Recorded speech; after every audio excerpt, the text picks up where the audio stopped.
ಚಿತ್ರದುರ್ಗದಲ್ಲಿ ಬೆಳ್ಳಂಬೆಳಗ್ಗೆ ಜವರಾಯನ ಅಟ್ಟಹಾಸ, ಭೀಕರ ಅಪಘಾತಕ್ಕೆ ಒಂದೇ ಕುಟುಂಬದ 4 ಸಾವು, 3 ಪುಟಾಣಿ ಮಕ್ಕಳು ಸೇರಿ 4 ದುರ್ಮರಣ. ಮತ್ತೆ ಸದ್ದು ಮಾಡಿದ ಬಹುಕೋಟಿ ಬಿಟ್ಕಾಯಿನ್ ಹಗರಣ ಪ್ರಕರಣ ಸಂಬಂಧ ಓರ್ವ ಇನ್ಸ್ಪೆಕ್ಟರ್ ಸೇರಿ 5 ವಶಕ್ಕೆ. ಅಕ್ರಮದಲ್ಲಿ ಭಾಗಿಯಾದವರಿಗೆ ಶುರುವಾಯಿತು ನಡುಕ. ಬರ ಪರಿಹಾರ ವಿಚಾರದಲ್ಲಿ ಕೈಕಮಲ ಗುದ್ದಾಟ, ಸಚಿವ ಪರಮೇಶ್ವರ್ ಮತ್ತು ಶೋಭಾ ಕರಂದ್ಲಾಜೆ ವಾಕ್ಸಮರ. ರಾಜ್ಯ ಸರ್ಕಾರ ಜಂಟಿ ಅಕೌಂಟ್ ತೆರೆದಿಲ್ಲ ಎಂದಿದ್ದಕ್ಕೆ ಹೋಮ್ ಮಿನಿಸ್ಟರ್ ಕೌಂಟರ್.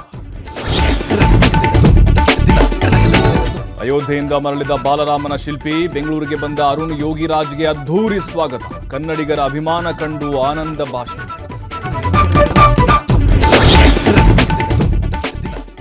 ಅಯೋಧ್ಯೆಗೆ ಹರಿದು ಬಂದ ಭಕ್ತ ಸಾಗರ, ರಾಮಲಲ್ಲಾನ ದರ್ಶನಕ್ಕೆ ಮುಗಿಬಿದ್ದ ಜನದಟ್ಟಣೆ ನಿಯಂತ್ರಿಸೋಕೆ ಸಿಬ್ಬಂದಿ ಹರಸಾಹಸ.